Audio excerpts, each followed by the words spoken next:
shared by each of our speakers here, start thinking about questions that you would like to ask them. Things that you maybe want some clarity on, you want to hear a little bit deeper on a topic. I'll be giving you a text number in a little bit, and you can text in your questions for the panel. So, go ahead, Kara, or Daryle, would you please open us here?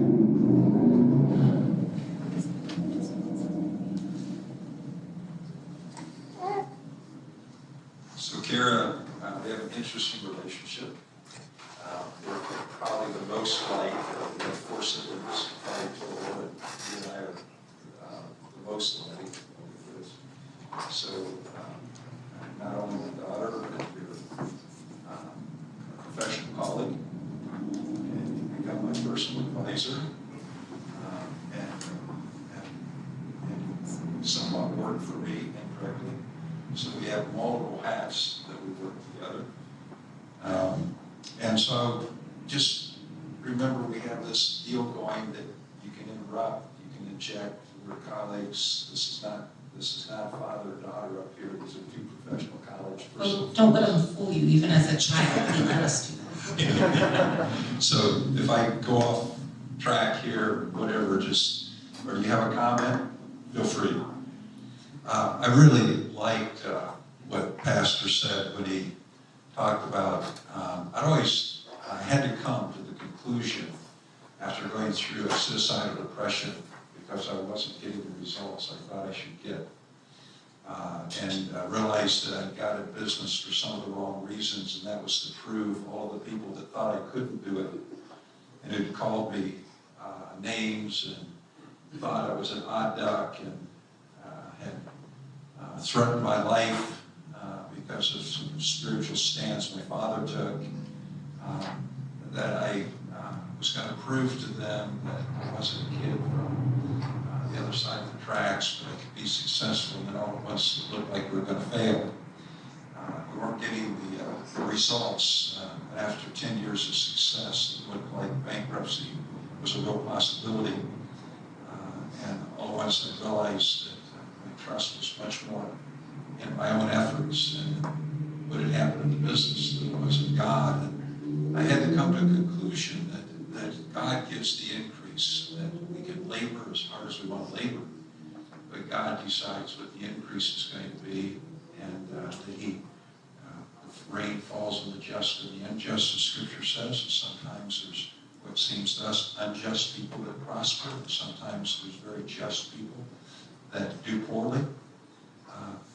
And that was just a real time of brokenness for me that gave me a compassion for people, a much greater desire to put people first. I love the people first message that you have, because I'm a real production guy, I'm a perfection guy, and not too much into the peace thing, but I'm into the profits and those kind of things. God's about the people business first.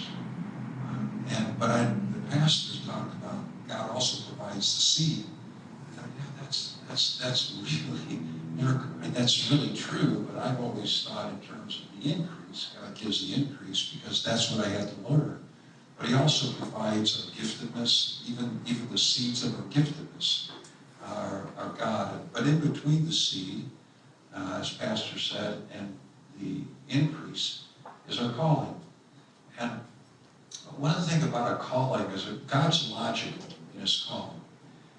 When I was a little kid in church, there were people that felt called to sing that I knew hadn't been called to sing. There's others that couldn't sing, but they were sure they were called to sing. God can give us a passion about something, but he gives us a passion about something we're gifted in.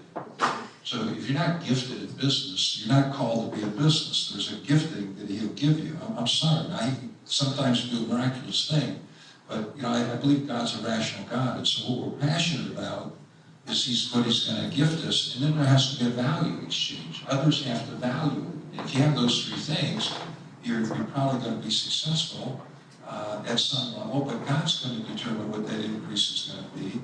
And he also provides the seed and to be able to do it. And but that calling, that why is our motivation. And anybody that is in any field, I think has to get in touch with what's my real why. When I went into business, I had a real simple why. I had 3 kids to feed and a wife and no job. Nobody would hire me. I had no life insurance. I had no health insurance. I had no unemployment insurance. I had failed at ministry, and I needed a paycheck, and nobody would give me a job. So I was an accidental entrepreneur because I needed to have a job. I had no higher calling. I wasn't thinking about people and serving and those. I was just thinking about, can I survive and pay the next paycheck and put food on the table? I also had this desire to integrate faith into the marketplace, the day when I started, filthy lucre and the love of money was the root of all evil, really was money's the root of all evil. If you were a businessman, you were some kind of a second-class citizen. So I had to get used to being a second-class citizen in church. And any success you had, surely you had to lie, cheat, or steal to get there. And I wanted to integrate faith into the marketplace. But it took a long time before I really came to realize that I had a higher calling than a paycheck, or to prove something that I could do something, or even just integrate faith in the marketplace. But I had a calling to lift people up, to benefit people. But Carrie, your experience has been quite different than that, and your why is quite different, and you've had your own journey, also struggled with depression. So why don't you share with us a little bit your why, which is radically different than mine, but and the values that go along with that. So, I turned on my phone, sorry guys.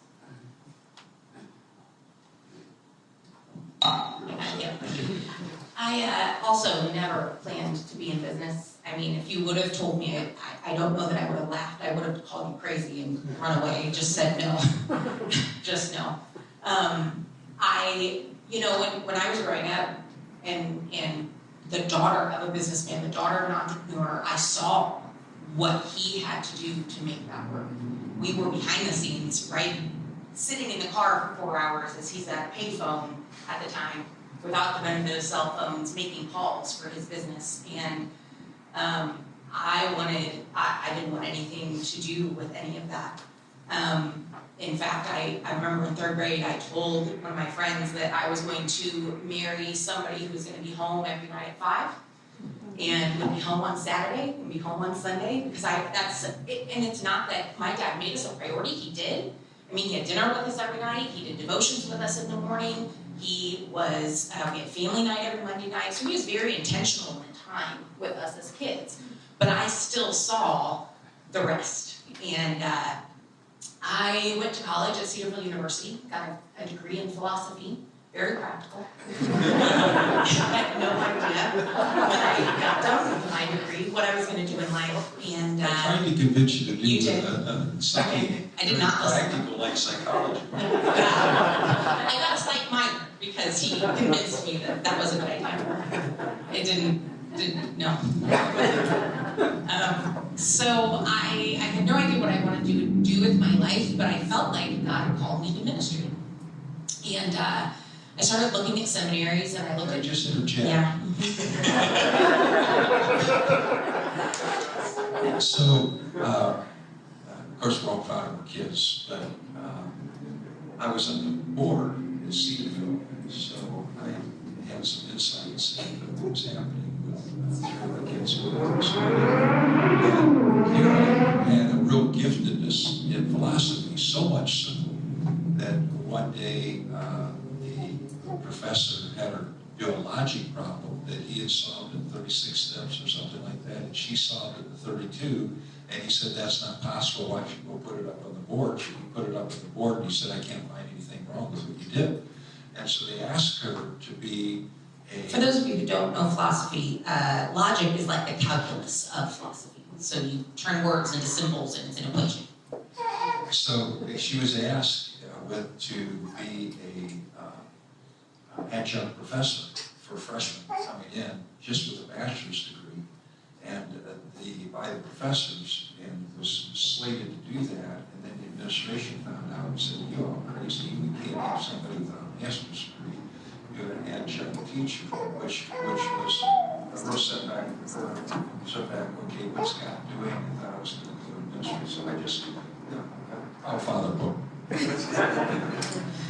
So I, again, against my father's advice, who wanted me to go to Trinity in Chicago, I went to Dallas Theological Seminary. There's a theme here, in case you're hearing it. I went to Dallas Theological Seminary, and within a semester, I started struggling with severe depression. And it was one of those moments that, I think you struggled with your own God journey with depression, but stayed close, and I did not. I struggled with depression and felt like God had abandoned me, and I ran away. I was mad, I was angry. And it was in that moment that I was like, well, now what? I'm not going to go to ministry. I don't want to hear the word of God. Nevertheless, am I going to go to church? And I had no idea what I wanted to do with my life.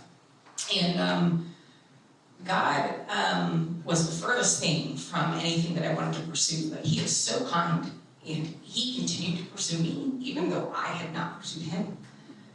In that time, I was waiting tables. So, you take this gifted person that everybody has said can do something with your life, and I am waiting tables, and that's my big career. So I walked into a restaurant and told them I was looking for a new job, and they did not have any female managers. So I told them I was going to be their first female manager in 6 months, and they laughed at me. And I was their first female manager within 6 months. And then I told them I was going to be their first female assistant general manager, and they laughed at me. And I was their first assistant general senior manager. But God has a way of shifting you out of the things that you should not be in and into the things that you should be in. And He put me with a general manager. So my next career move was a general manager. And He put me with a general manager that I had some severe personality conflicts with, who ended up firing me. And I found out about a week after I got fired that he was resigning in 3 days, and I was supposed to be his replacement. And so he fired you in order to keep that from happening. Correct. And so again, you go back, okay, so you took ministry away from me. You've taken the restaurant business away from me. You've taken my sanity away from me. What else are you going to take from me, right? Well, you did say your health with Crohn's disease and other issues. So that we have family bipolar, and she had inherited some of those bipolar tendencies, so it wasn't just episodic depression. And Crohn's also will aggravate bipolar depression. So serious issues going on. And one night I got a phone call. I've always had a call-out phone and not a call-in phone. And the reason for that is, and please don't take offense. Sometimes this will be a little arrogant, but don't take offense. In the 90s, I saw all my buddies get on the golf course and just love to get their cell phones out like they were so important somebody had to call them. I said to myself, this is the most idiotic thing I've ever seen. You get there and run your business like that. I'm going to have only a call-out phone, not a call-in phone. So I would turn my phone off many times on Friday night and not turn it on again until Monday morning. Because, hey, if you got a problem, solve it yourself. But I happened to turn it on Sunday night. So now I turn it off on Friday night. This is Sunday night. I see that there's a message. And I turn on the message, and the message only says this: Daddy, click. And it's scared. And it was Friday night. Was she getting killed? Was somebody raping her? Was somebody? She's in Dallas, Texas. I'm panicked. I'm calling everybody that I know. Finally found out that she had her first panic attack. Didn't know what was happening. Had called me in the middle of the panic attack. Friends had come and been able to take her somewhere for safety and security. And I said, do you want me to come? Want us to come? Asked, yes. We got the first flight we could get, Brenda and I did. Fly down to Dallas. She didn't want to meet, as I recall, until we met with her counselor. And our counselor, she said to her counselor, Daddy, I just want you to be my daddy and hold me. Don't try to fix it. And that's some of this all going on at that time. Not all sequential, we're talking about here. So I went back to waiting tables and spent a year, decided I was going to spend a year trying to figure out what in the world I should do with my life. So I just evaluated, and that was such a chip off the old block, I evaluated in the back of my own mind what I liked. What did I read? What did I see? What did I watch? Well, I have no idea. I don't even know what I like. And I heard myself say, my mom loves HGTV. She loves all things beautiful. And she is an amazing artist in so many ways. And so HGTV was a daughter tradition, mom tradition. We watched that all the time. She'd call me or text me if there was a good one on that I needed to see. And I heard myself say for the first time, man, that would be so fun. I would love to wake up and do that every day. Well, that was interesting. I didn't know. So I took that and I went and I pursued a school that would kick me out if I wasn't any good. I got a degree in interior design from the University of North Texas.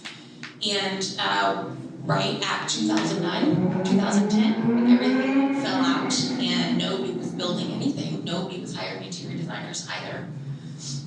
My husband was in the car industry at the time, and that industry also fell to the bottom. And we were both unemployed and broke as broke can be, and living in Texas. And we were given the opportunity to come. My parents were building a lake house, and we were given the opportunity to come to Indiana and help. That I would help with that project, and my husband could go to school and pursue his degree.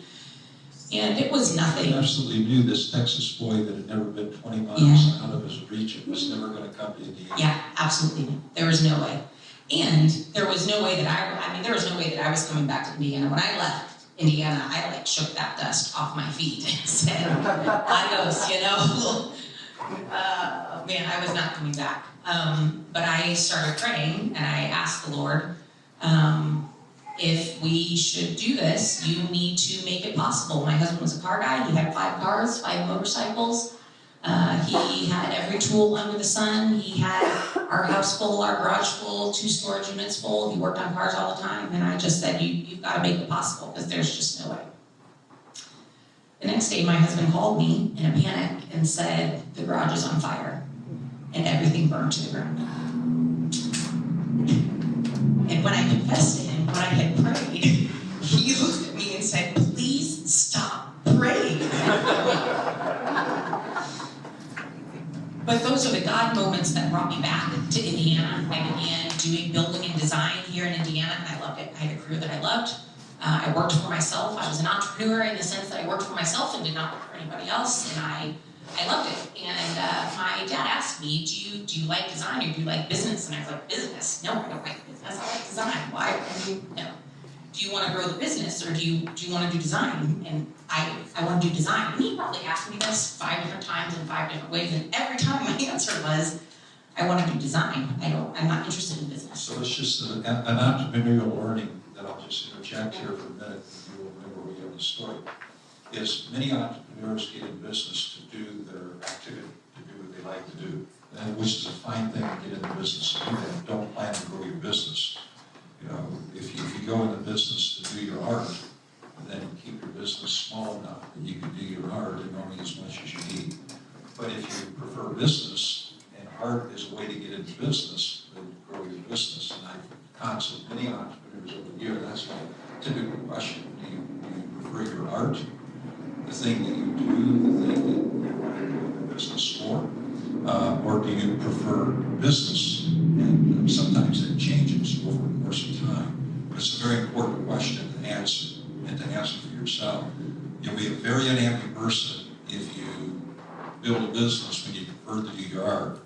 And you'll also be an unhappy person if you really prefer business and you end up having to do your art and you can't grow the business because you're the artist. It's dependent upon your art or your skills and so forth. So while I was doing my design work, my parents own a large estate up in Auburn, Indiana, and my dad said to me, I wish you would administer the estate. And I told him no. And then he said again, I wish you would administer the estate, and I told him no. And 7 times he said, I wish you would administer the estate, and I told him no. The 8th time he just gave me something to do, and I did it. That was a bad idea. Along the way, as I wrapped my mind around what that meant for an 80-acre, 30,000 square foot estate, he said, if we don't figure out what to do with this thing, I'm going to give it to the city, I'm going to sell it. I was like, what do you mean you're going to sell it? That's our family home. Why would you? No. Well, then figure out something to do with it, or I'm going to sell it, and that became my job to figure out something to do with it. I think the benefit for me is it gave me 4 years of working very closely with my father, but not working under him, but working with him, and he poured into my life in those 4 years. And I learned so much, and I think as a second gen, you can put yourself in a position that you can learn from the first gen, or you can put yourself in a position where you don't. But we are so much better if we hear and we listen to lessons of those that have gone before us. Amen. I'm going to interject just a second here, and we obviously there's a lot more to the story yet. We haven't got to where did this end up, right? No. So someone's got to think of a question right now.